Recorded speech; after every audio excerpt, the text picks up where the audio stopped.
Buenas tardes, hermanos. ¿Cuántos han venido a escuchar la palabra de Dios? Inclinen su rostro y dígaselo al Señor. Dígaselo a Él, es su palabra. He venido a escuchar. Te ruego tomar control en mis pensamientos, en mi meditación. Que no sea solo un oidor o un observador de lo que ahora asistimos. Te ruego a mi Señor. Te ruego, Señor.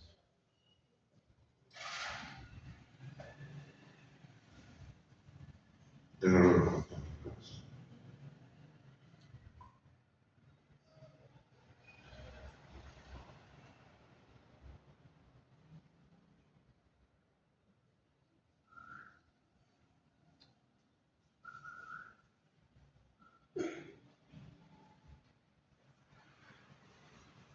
Te encomiendo, Señor, nuestras vidas, pensamientos, en el nombre de Jesús.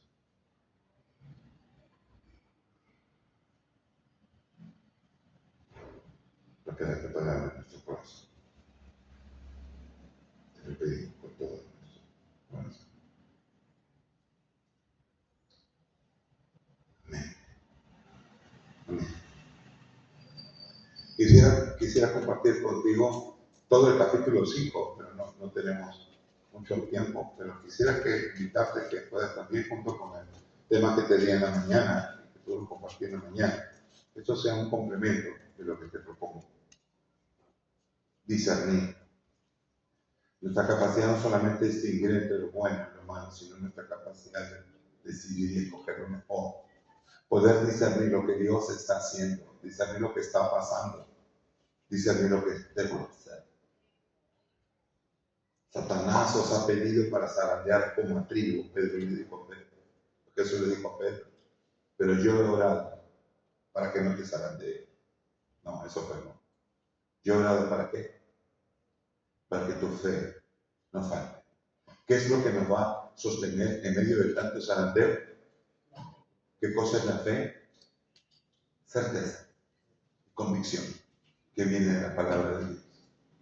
Vivir por fe es mantenerse firme, sabiendo que lo que estoy haciendo, el Señor me lo ha dado y es lo que entiende en su palabra. Por eso necesitamos que se desarrolle en nosotros esta capacidad de discernir lo que Dios está haciendo, lo que Dios me manda a mí a hacer.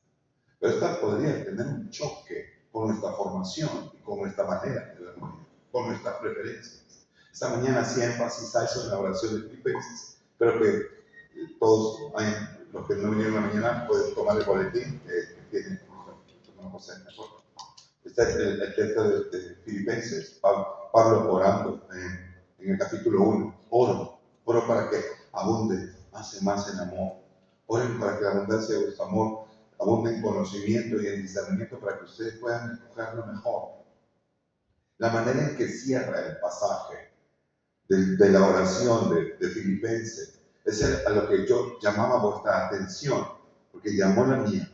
Insisto en esta meditación de esta tarde. ¿Cómo cierra el Filipenses? Que tienen su boletín solo el texto, porque el tema no está allí. Que escojáis lo mejor, para que seáis puros, irreprensibles, para el día de Cristo. Irreprensibles. Es una grande. ¿Qué es ser reprensible, digno de reprensión? ¿Qué es ser irreprensible? Alguien que se mantuvo firme haciendo lo que debía hacer. Y entonces, para mantenernos firmes en lo que debemos hacer, tenemos que tener la convicción de hacerlo y algo que nos impulse a hacerlo y abundar en amor, nuestra relación con el Señor. Pero esto va a chocar siempre con nuestra manera de pensar, con nuestras opiniones y con nuestras preferencias. Y esta palabra debe de pronto llenar nuestra copa, rebosar, de tal manera que siempre tengamos la convicción de que la palabra nos va a llevar a algo mejor, que estamos dispuestos delante del Señor a romper todo aquello que esté afectado por nuestra opinión, con nuestra manera de pensar, con nuestras preferencias.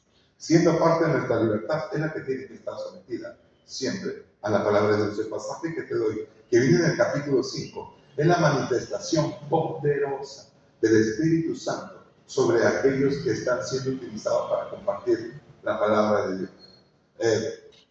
Te llevo a Hechos 5, lo tiene ahí, más atrás del pasaje que leyó, más atrás del versículo que dio nuestro hermano, por el 12, ¿ok? Vamos a leer el 12, fuerte, juntos, vamos, 5:12, ¿lo leen? Y por la mano de los apóstoles se hacían muchas señales y prodigios, y estaban todos unánimes en el pórtico de Salomón. De los demás, ninguno se atrevía a juntarse con ellos, mas el pueblo los alababa grandemente. ¿Qué hacía el pueblo? Alababa grandemente. Preste atención, hay gente que está mirando el obrar del Señor y queda alabando, aceptando lo que dice, están de acuerdo. Tanto que sacaban los enfermos a las calles y los ponían en camas y lechos, para que al pasar Pedro, vea fuerte, ¿qué dice?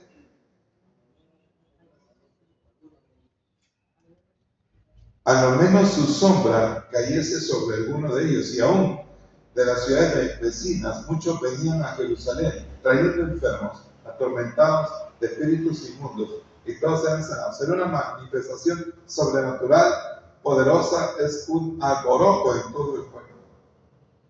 Las sanidades estaban acompañando la predicación.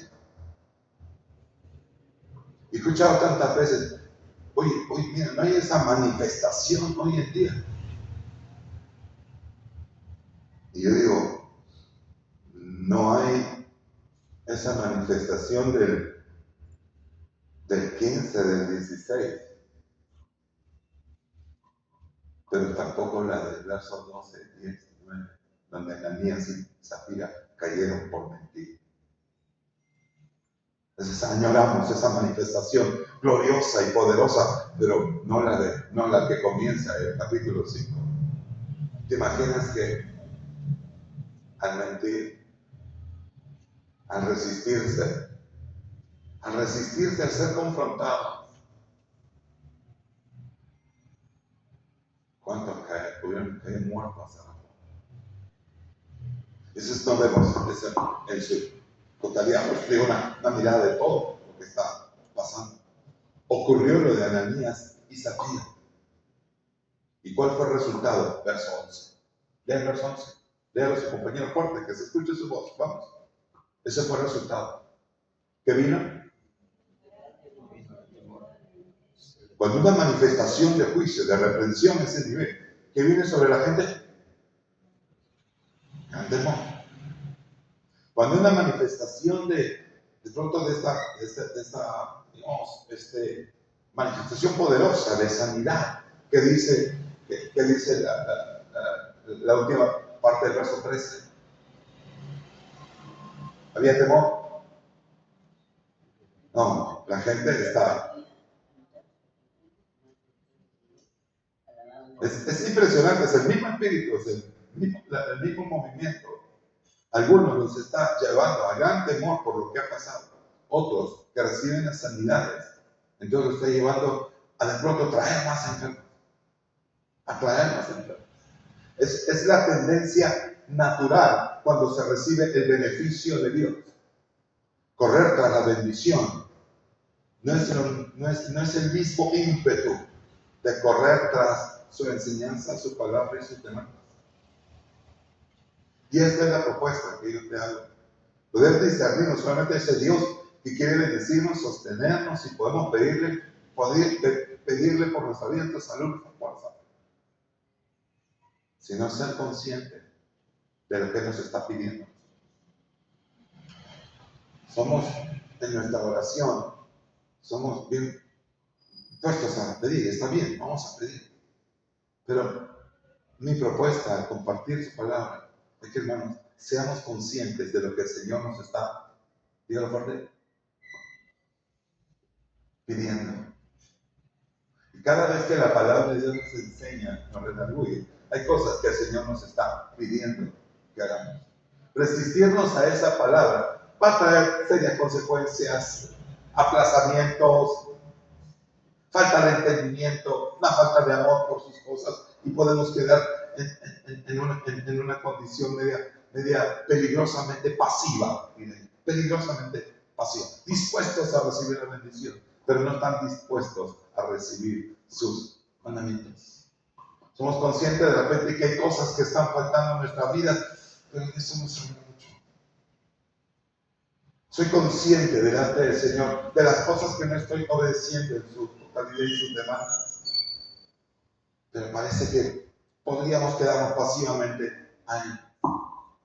La capacidad de discernir, no solamente el darnos cuenta, el comprender, sino echar mano a los recursos que vienen del Señor, que es su gracia, para poder obedecer su palabra.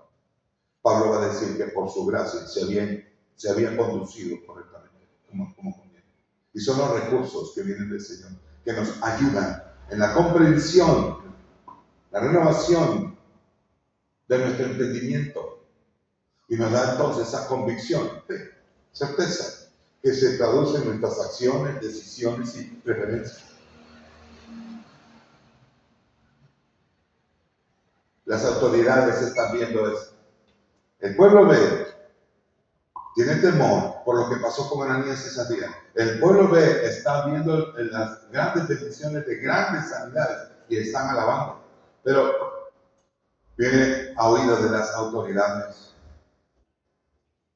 Y dice desde el 17, leamos. Entonces levantándose el sumo sacerdote y todos los que estaban con él, esto es, la secta de los saduceos. ¿Qué pasó? Subraya eso. Se llenaron de celos. ¿Quiénes eran esta clase gobernante dentro del Sanedrín? Clase gobernante, conocen la palabra de Dios, no la aceptan en su totalidad. Cualidad y característica peligrosa de aquellos que están constante con la cercanía con la palabra de Dios, pero solamente están aceptando parte de ella. Y llegan al punto de poder ser dirigentes. Son aquellos que van a dirigir, aquellos que no están teniendo ni recibiendo todo el consejo de Dios, pero están dirigiendo. ¿Y qué es lo que despierta este movimiento? La gente del camino, los que se ponen en el pórtico, a pesar de esa manifestación, tremenda manifestación, como compartíamos en la mañana, han visto al ciego, que era ciego de nacimiento, y están tan cegados por sus celos, que preguntan al Padre y lo vuelven a entrevistar a él, y queriéndolo confrontar a él, son confrontados por el propio hombre que recibió la vista, diciendo, ustedes no saben de él, no lo conocen, no pueden dar avalar lo que él está haciendo, pero es maravilloso porque a mí me abrió los ojos y nosotros sabemos de que Dios no escucha a los pecadores. Pero si uno es temeroso de decir, escucha, con esas palabras básicas estaba confrontándoles a ellos, pero los celos de ellos hace que les expulsen. Y aquí lo vemos otra vez más. Este tipo de celo que despierta en su poca preparación y entendimiento de lo que Dios es, de lo que Dios hace y de lo que Dios quiere. Eso, usando entonces su posición, su conocimiento, su forma, utilizando esa injerencia que tiene. Ve el verso siguiente, ¿qué es lo que hace? Movido por sus celos, movido por sus celos. Ok. Y echaron mano a los apóstoles y los pusieron en la cárcel pública. Mas un ángel del Señor, abriendo de noche las puertas de la cárcel, y sacándolos dijo, y puestos de pie en el templo, anunciad al pueblo todas las palabras de esta vida. Y habiendo oído esto, entraron en la mañana en el templo y enseñaban. Entre tanto vinieron el sumo sacerdote y los que estaban con él, convocaron al concilio y todos los ancianos de Israel, y enviaron a la cárcel para que fueran traídos. Pero cuando llegaron los alguaciles, ¿qué pasó? ¿Learon? No lo hallaron en la cárcel.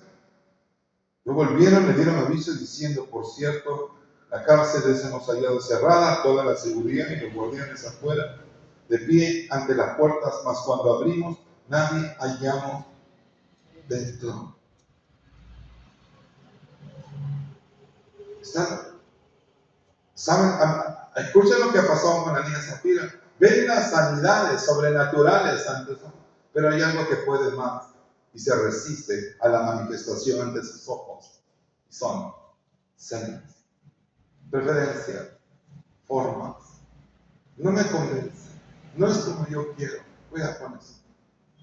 Traigamos delante del Señor que renueve nuestro entendimiento para que seamos capaces de entender, de aceptar lo que nos toca vivir, pero no solamente aguantando lo que nos toca vivir, sino con nuestra capacidad de discernir cómo vamos a enfrentar cada cosa que nos toca, que toca vivir. Claro, estamos hablando acá del obrar de Dios, de la iglesia, de la predicación del Evangelio, una aplicación para nuestra vida. Pero bueno, entonces, los trae, que encuentran, cuando oyeron las palabras, verso 24, el sumo sacerdote y el jefe de la guardia y el templo principales dudaban en qué vendrían a pagar a él. ¿Cómo cierra el verso 24? Léalo, por favor. Primera reacción, celos. Segunda reacción, agresión. Están agrediendo, los ponen presos y salen libres. Hay una manifestación sobrenatural que no pueden percibir, de donde o no pueden ver o no quieren ver. No quieren verlo. De tal manera que hasta sus propias maneras y convicciones hizo que cambiaran dudas. Y dice que dudaron en qué vendría a parar todo ello. Están preocupados ¿por qué? ¿Cuál sería su preocupación? ¿Cuál sería la duda? Lo dice allí. ¿En qué va a terminar todo esto? No entienden que es una manifestación poderosa del obrar de Dios y del Espíritu Santo ante sus ojos. Estaban cerca de la palabra, pero no pudieron reconocer aquel del cual hablaban las profecías. Pero viniendo uno y le dio esta noticia, aquí que los varones que pusiste en la cárcel están en el templo y enseñan al pueblo. Entonces fue el jefe de la guardia con los alguaciles y los trajo. ¿Cómo los trajo? Violencia. ¿Por qué? ¿A quién le temen más? Es el típico. ¿A quién le temen más?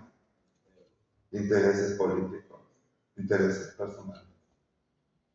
¿Cómo es que hay dirigentes religiosos que tienen más temor a la reacción de la gente que a lo que Dios puede hacer? Fíjate hasta dónde puede llegar esa condición. Triste condición. Ajenos del temor de Dios, solo viven bajo la presión de la gente. Y entonces ahí parece algo de hipocresía, los traen sin violencia, no sé si con mucho cuidado, con mucho respeto, vienen a detenerlo con respeto. Cuando los trajeron, los presentaron en el concilio y el sumo sacerdote le preguntó: ¿no os mandamos estrictamente que no enseñáis este nombre? Ahora habéis llenado a Jerusalén de vuestra doctrina y queréis echar sobre nosotros la sangre de este hombre. Dos cosas. Yo les dije a ustedes que no enseñan. No hay argumento contra la manifestación poderosa de sanidad del Espíritu Santo. Ellos siguen cerrados en sus celos. No enseñes esta doctrina. Estás trayendo. Y esa, lo que le llegaba a las palabras, compungir, como golpea, esa palabra que redarguye el pecado, les hace ver que justamente ellos habían ordenado la muerte de Jesús. Y la gente lo ve mal, porque ellos mataron a ese Mesías. Podría haber sido otro revolucionario, como el que va a decir Gamaliel después. Pero luego vamos a ver la gran diferencia entre ellos dos. Entonces, el 29 responde Pedro y los apóstoles dijeron: es necesario obedecer a los hombres. Es necesario obedecer a Dios antes que los hombres. Si el Dios de nuestro Padre, vamos juntos, el 30, y el Dios de nuestro Padre levantó a Jesús, y nuevamente lo golpea, a quien vosotros matasteis colgándole de un madero. A este Dios, vamos juntos, ha exaltado con su diestra por príncipe y salvador para dar a Israel. ¿Qué cosa? Dos cosas en las cuales se centra el llamado del Evangelio: arrepentimiento y perdón de pecado. Hay mucha gente que está viniendo por los milagros. Hay mucha gente a la cual alaba al Señor y están contentos con lo que ven. Pero el llamado del Evangelio siempre será un llamado a arrepentimiento. Ser consciente de su condición para que entonces, reconociendo su necesidad, pidan al Señor aquello que les quiere ofrecer, que se llama perdón de pecados. Nosotros somos testigos suyos de estas cosas, y también el Espíritu Santo, el cual ha dado Dios a los que le obedecen. Ellos oyendo esto, verso 33, primero fueron sus celos. ¿Qué hay en el 33? ¿Qué hay en el 33? Ya no son celos, ¿no? ¿Qué hay? ¿Qué hay? Ya no son los celos. ¿Qué hay? Un rechazo violento y una vez en paz se quedan encerrados en su propia prudencia y no están dispuestos a cambiarlo. No están dispuestos ni siquiera a abrir un espacio para escuchar. Jesús los había confrontado más de una vez y les dijo, si no creen mis palabras, aunque sea, crean por lo que están viendo. Pero esto es algo bien duro. Que queden aquellos que conociendo la palabra no actúan de acuerdo a esa palabra. ¿Por qué hablo de estas cosas? Porque esta es la consecuencia de conocer mucho la palabra y no actuar de acuerdo a ella. Es un estado horrible. Una vez más, creo que me entendió. Conocer la palabra y no actuar de acuerdo a ella. No es solamente un asunto de esperar o no ser tan metido, no soy tan consagrado. No, no. Esto es cosa seria. Esto es cosa seria. Esto no es pasivo. Es una cosa que no solamente queda el corazón endurecido al frente, sino que vas a terminar siempre en contra del Señor. El que no es conmigo, si lo recuerdas, ¿no? El que no es conmigo, y el que no junta conmigo, o sea, si no estás conmigo, no hay lugar neutro. El lugar neutro es un lugar engañoso. Gamaliel se puso en ese lugar. A pesar de que sale en defensa de ellos, él quiso hacerlo desde un lugar neutro. Y aun cuando Gamaliel hablaba bien de ellos y de la advertencia de ir haciendo algo contra el movimiento de Dios, lo hizo desde una esquina cómoda, llamada neutral. ¿Entiendes cuando digo neutral? ¿Qué es neutral? ¿Qué es neutral? ¿Qué es neutral? Como decía González Prada, ¿no? González Prada decía, yo no estoy ni a favor ni en contra, sino todo lo contrario. Vivo Pasaré decía, ¿no? Yo no estoy ni a favor ni en contra, sino todo lo contrario. ¿Cómo va eso? Con Jesús no hay puntos neutrales. Dediqué una serie acerca de Pilato en una campaña evangelística, porque a mí me llama la atención la cantidad de palabras y tiempo que pasó Jesús con Pilato.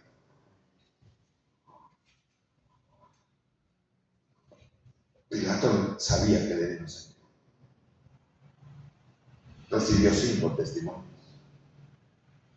Recibió el testimonio de su esposa. ¿Recuerdan a su esposa? No tengas que ver con ese justo que ni padeció. Y cuando se presenta a Jesús, tenía esa vocecita de la esposa, ¿no? ¿Te ha pasado, Percy? A mí me ha pasado esa vocecita de la esposa, ¿no? Pasa esposo, ¿no? Esa vocecita de la esposa. Fue la primera advertencia. ¿Cuál fue la segunda testimonio que recibe Pilato? Cuando viene, quiso deshacerse de él, lo manda a Herodes. Y Herodes se lo devuelve y no encuentra en él. Bueno, van 2. Bueno, vamos a hablar con él. Vuelve a hablar con Jesús. ¿No te das cuenta? Mira lo que te acusan. Yo te puedo sacar. Yo te puedo condenar, hermanos. Una ayudadita. Jesús lo confronta a que tiene que tomar una decisión. En todo caso, mira, tú no tendrías autoridad sobre mí si no hubiera venido de arriba, pero los que me han entregado a ti, tienen más responsabilidad, pero eso no te exime de responsabilidad. Tienes que tomar una. Tienes que tomar una. Entonces, el cuarto testimonio va a ser del pueblo, de la clase religiosa, porque dice el Evangelio que Pilato se dio cuenta que lo habían entregado por envidia. ¿Se puede ver la envidia? A ver, pon tu cara de envidioso. Pero se nota la envidia, ¿sí o no? Se nota la envidia en la mirada. Y Pilato vio esa envidia en la clase religiosa. Y se dio cuenta que por envidia lo habían entregado. Las clases religiosas se convierten en el cuarto testimonio y evidencia para Pilato. Y entonces dice el Evangelio, desde entonces, Pilato procuraba soltarlo. ¿Él podía soltarlo? ¿Podía soltarlo? ¿Podía soltarlo? Pero ¿a quién tenía que enfrentar? Bueno, a los mismos pecados. Y de ese pueblo le va a decir, si tú lo sueltas, no eres amigo de César. Y eso es perder el puesto. Porque a Pilato lo puso el César. Podía poner el Senado romano. Normalmente lo ponían el Senado romano, ponían los gobernantes. Pero hay ciudades donde querían evitar el alboroto. El César ponía un recomendado así, un nombre. Su objetivo es no alborotos. Tenga a la gente tranquila. Su puesto estaba tranquilo, entre tanto no hubiera alboroto.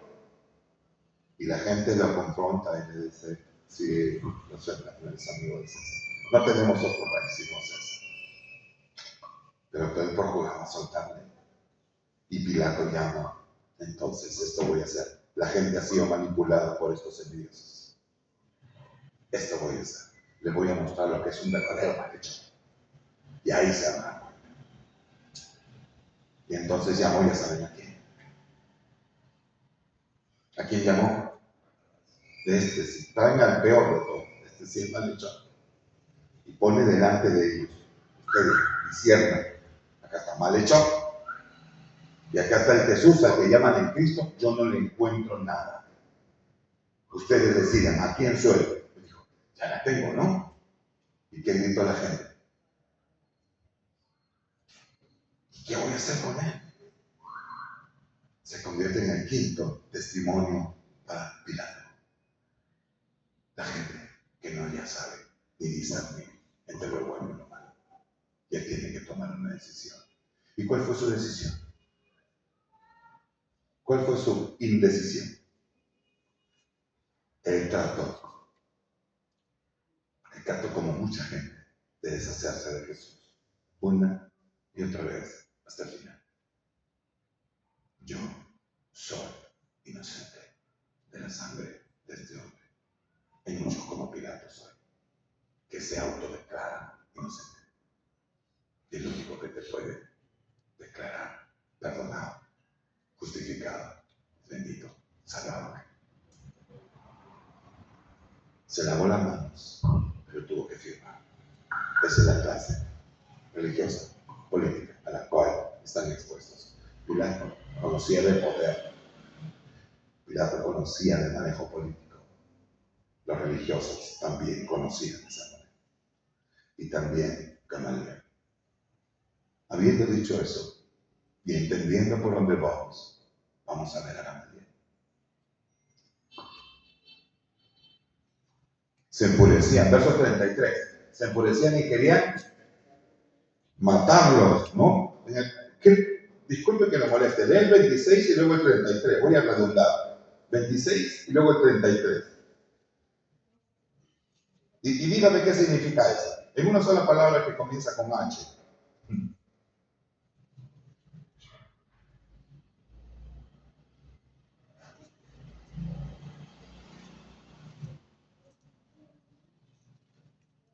¿Cómo aparece en el 26?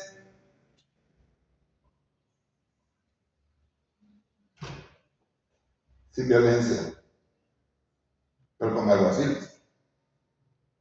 Por favor, ¿cómo oración, no? Pero en el 33,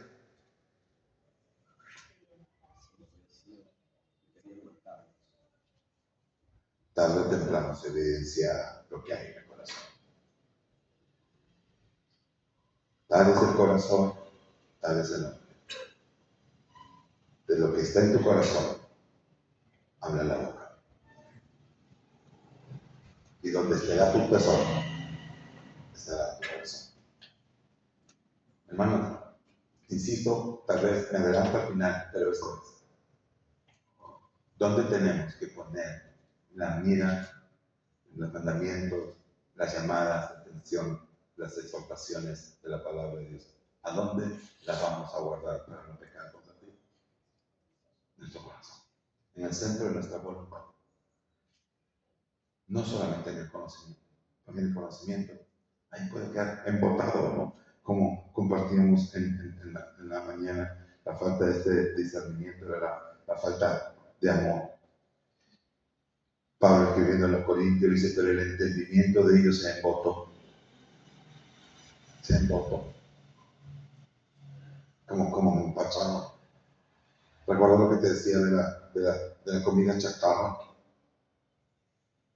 ¿Qué pasa con la comida chatarra? Fea es, ¿no? No. Es rápida. ¿Satisface hambre? Sí.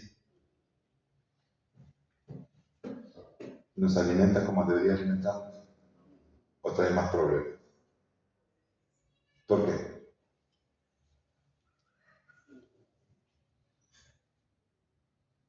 A veces creo que usamos mal el término asimilar, ¿no?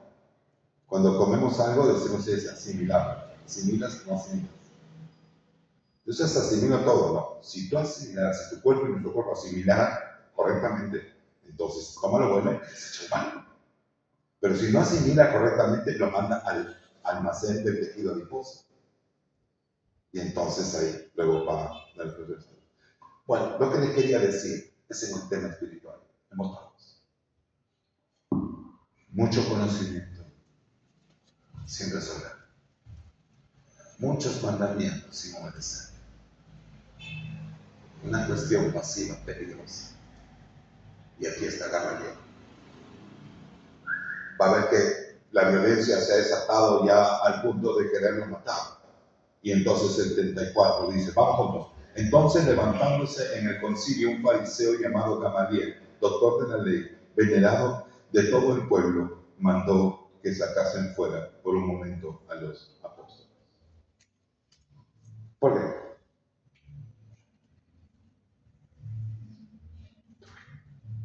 No los quiere escuchar. Quiere ser escuchado. ¿Tiene algún consejo para salir del problema? Lo manda afuera a los apóstoles.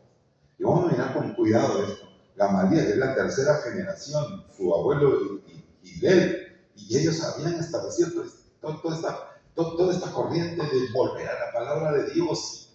Volvieron más a la ley que a la palabra. Y ahí está. Cuidado que al volver, volvamos a la palabra de Dios, uno se queda más así de la vista que con el sentido de la ley. Les pasó. Y aquí está Gamaliel con su consejo. Dijo, varones israelitas, vamos juntos, mirad por vosotros lo que vais a hacer respecto a estos hombres.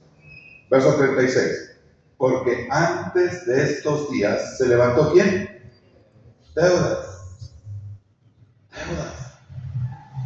Cuando uno busca Teudas, encuentra un Teudas, pero no es el Teudas, porque ese Teudas de Josefo es casi por ahí, por ese tiempo. No es tan pasado. El Teudas del que está hablando aquí, Gamaliel, nos dice sencillamente, vamos, lea a tu compañero, ¿qué nos dice de Teudas? Tres cosas. ¿Qué nos dice de Teudas, aparte de su nombre? Él se levantaba diciendo que era alguien. Es decir, con ese espíritu mesiánico, con ese espíritu desafiante de Roma para conquistar de pronto otra vez la tierra prometida que nos habían robado. Él se creía alguien y arrastró con él a muchos, ¿no? ¿Cuántos? 400. ¿Pero qué nos dice? Él fue muerto. Y todos los que le decían fueron dispersados y reducidos a nada. ¿Quién hizo esto? Los romanos. ¿Quién hizo esto?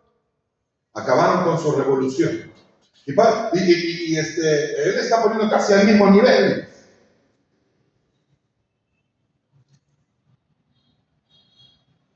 Y después fueron dispersados. Verso 37. Después de esto se levantó Judas el Galileo en los días del censo y llegó en pos de sí a muchos del pueblo. Pereció también, y todos los que obedecían fueron dispersados. Y ahora os digo, vamos juntos, apartaos de estos hombres y dejadlos, porque si este consejo o esta obra es de los hombres, ¿qué va a pasar? Mas si es de Dios. Vamos, lea el verso 39 dos veces. El gran Gamaliel, diciendo algo que es verdadero y contundente. Si es de los hombres, pero si es de Dios. No sé, tal vez luchando contra Dios.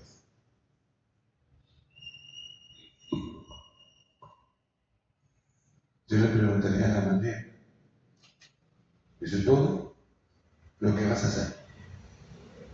¿Vas a esperar pasivamente en una esquina que crees neutral? ¿Vas a lavarte las manos y simplemente decir no lo hagamos? ¿Que se caiga solito? ¿Acaso Jesucristo no murió? ¿Acaso no fue entregado en manos de los sacerdotes y con permiso del Imperio Romano fue muerto? ¿Quedó muerto?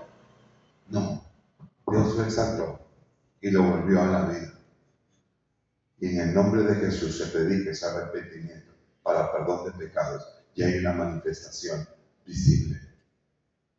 Pero Gamaliel se queda en una esquina neutral, esperando simplemente que pase, que no se actúe de violencia, claro, de muerte, porque el versículo siguiente tiene lo que dice. Mira lo que dice el verso siguiente. Y convinieron con él. Llamando a los apóstoles, le pidieron perdón y le dijeron, predícanos la palabra. ¿Eso fue? No. Volvió la intimidación. Gamaliel no detuvo nada. Gamaliel tenía miedo de otra revolución. Gamaliel podía sentirse seguro en ese estado neutral. Ya me entendí. Cuidado con ese lugar peligroso llamado no le hago daño a nadie, en el cual viven muchos. Cuidado con esa pasividad que el Espíritu Santo con su palabra nos está llamando a seguir avanzando y seguir desarrollándose, crecer espiritualmente, y nos quedamos como niños, simplemente inmaduros, no creciendo. Cuidado, que eso es un lugar peligrosísimo, engañoso, porque tarde o temprano en esa falta de desarrollo nos vamos a encontrar en contra de lo que el Señor quiere para nuestras vidas. ¿Puede pasarnos eso? ¿Podría pasar un estancamiento de esa naturaleza? Si no obedecemos lo que el Señor nos está diciendo, solo nos vamos a encontrar de todo lo que dice. Y cuando hablo de comida chatarra, es que uno con el celular escucha tantas cosas, y escucha, y comparte, y lee. Pero si eso no está más que captando nuestra curiosidad, nuestra atención, o conmovernos, qué bonito, qué interesante. No estoy seguro de que si el Espíritu Santo quiere lograr más de eso en nuestras vidas. No quiere lucir interesante, quiere ser importante, quiere ser trascendente, quiere ser antes y después. Y una vez más, los discípulos saben lo que están pasando. Luego de ser castigados, intimidados, lo ponen en libertad. Verso 41. Miren lo que dice. Y ellos salieron de la presencia del concilio. Siga leyendo, por favor, porque con eso concluyo.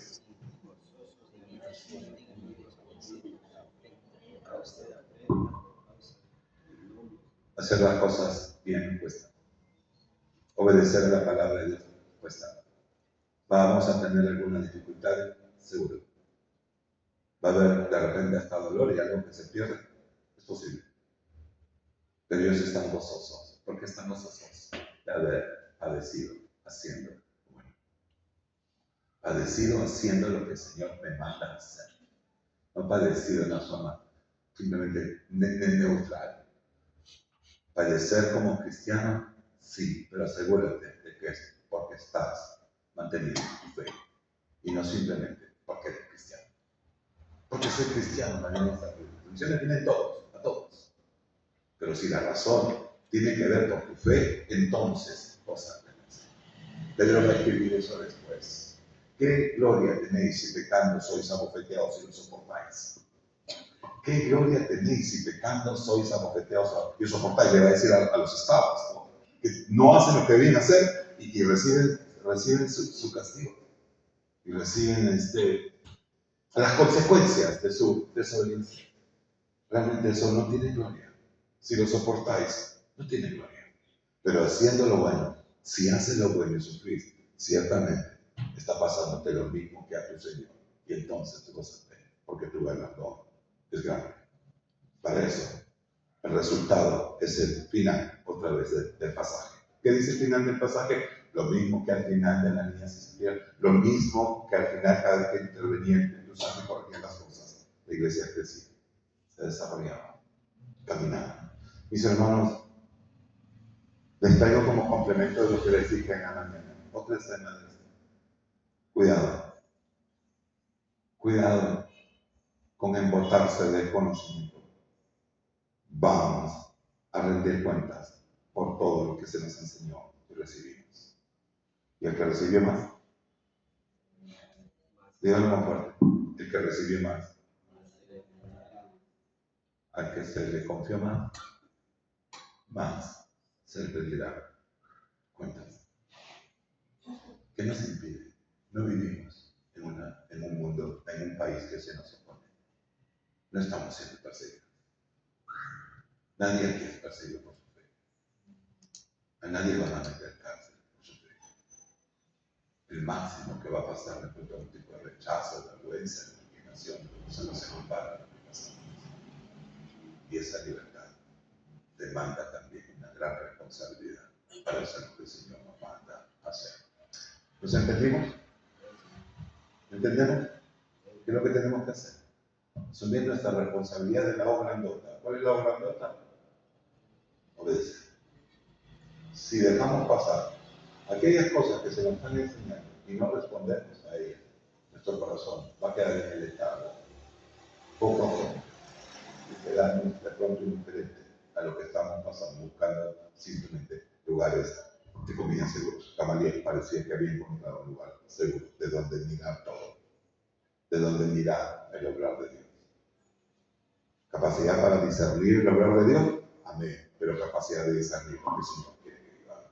Y voy a hacerlo con la convicción de lo que me da su palabra. Iglesia Guardia, son tiempos donde el Señor nos llama a obedecer, a estar unidos, a participar unidos, a crecer, a estudiar, a participar, a unirnos, a abundar en amor, a ayudarnos, a estar en la iglesia, a aquellos que luchan y que están todavía con necesidad, que pasa el tiempo y no están. Pero todos somos necesarios, a todos el Espíritu Santo nos ha dado para participar.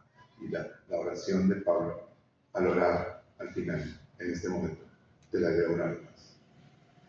Y esto pido en oración, que vuestro amor abunde aún más y más en conocimiento verdadero y en todo discernimiento, a fin de que escojáis lo mejor para que seáis, ¿qué cosa? Subrayelo y abrácelo con su corazón. Ahí está. Si no lo tienen, pie sobre el afuera, pero es Filipenses 1, 9, 10. Para que seáis puros, irreprensibles, para el día de Cristo. ¿Cuántos esperan la gloriosa venida del Señor? No va a ser tan gloriosa si es que nosotros no estamos en esa tarea. ¿Va a ser gloriosa, va a ser desengaño o va a ser vergonzosa? Así que vamos a poner delante del Señor. Señor, dame entender lo que no entiendo. Ayúdame a obedecer lo que me cuesta. Abre mi entendimiento y dame, Señor, en tu gracia para echar mano a lo que me falta echar mano. Quita de mí, Señor, cualquier excusa. Sácame del lugar neutral. Quiero ser obediente, irreprensible. Tengo todo para hacerlo. Y una lucha personal pero la cual sabemos que puede ser victoriosa. Oremos al Señor. Pidamos.